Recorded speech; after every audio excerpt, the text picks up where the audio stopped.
أما بعد فأعوذ بالله من الشيطان الرجيم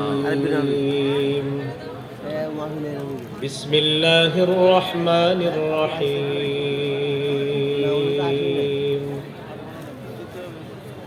يا أيها الذين آمنوا ادخلوا في السلم كافة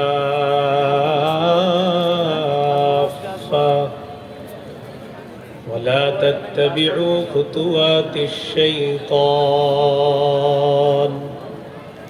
إنه لكم عدو مبين اللهم صل على محمد وعلى آل محمد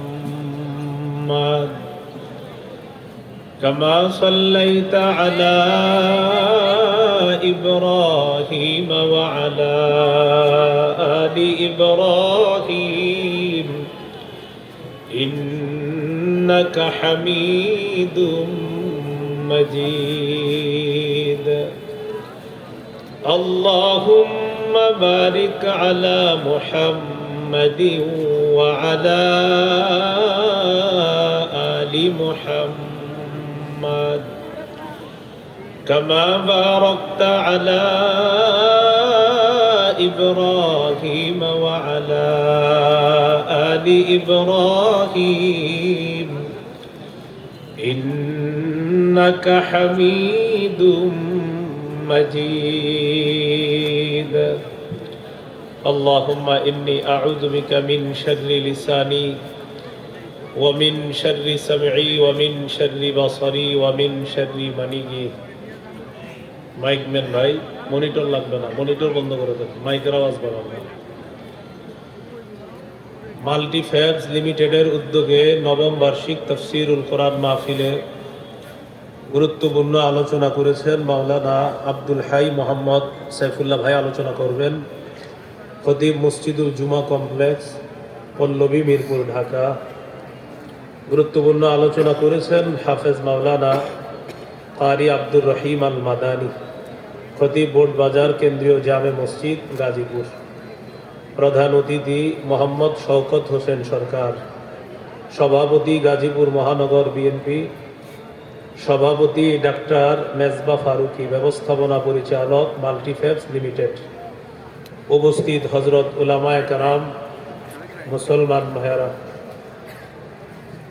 পর্দার আড়ালে অবস্থানরতা শ্রদ্ধা মা বোনেরা, আল্লাহ তাআলার দরবারে শুকরিয়া আদায় করছি। আল্লাহ আমাদেরকে এই মাহফিলে উপস্থিত হওয়ার তৌফিক দান করেছেন, বলি আলহামদুলিল্লাহ। আমার আলোচনার আলোচ্য বিষয় হলো সূরা বাকারা 208 নম্বর আয়াত। এই আয়াতে কারিমা আমি আপনাদের সামনে তেলাওয়াত করেছি।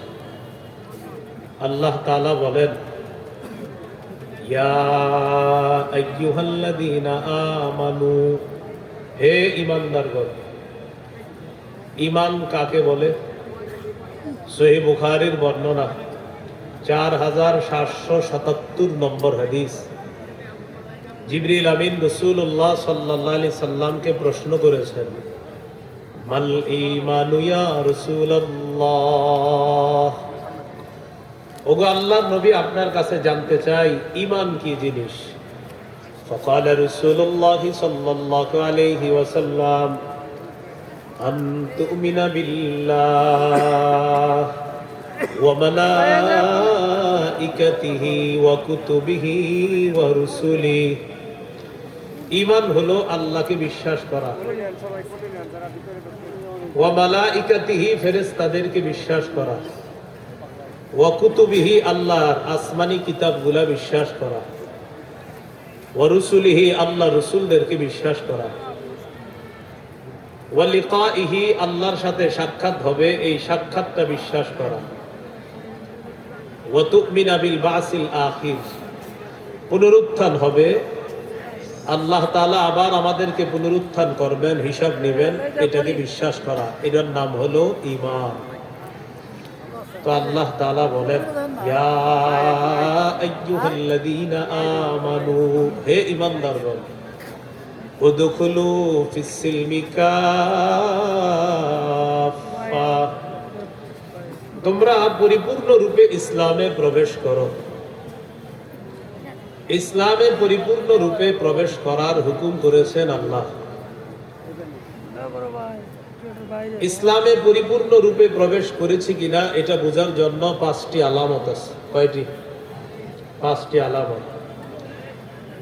1 নম্বর আত্মসমর্পণ, 2 নম্বর ইখলাস, 3 নম্বর বিশুদ্ধ আকীদা, 4 নম্বর উত্তম চরিত্র, 5 নম্বর লেনদেনে স্বচ্ছ থাকা। আমি আবার বলছি, সূরা বাকারার 208 নম্বর আয়াতে আল্লাহ তাআলা বলেন, হে ঈমানদারগণ, পরিপূর্ণ রূপে ইসলামে প্রবেশ করো। ইসলামে পরিপূর্ণ রূপে প্রবেশ করেছি কিনা, পরিপূর্ণ রূপে ইসলাম পালন করতে চাই কিনা এটা বোঝার জন্য কয় আলামত? 5। 1 নম্বর আলামত আত্মসমর্পণ করা। আত্মসমর্পণ কাকে বলে?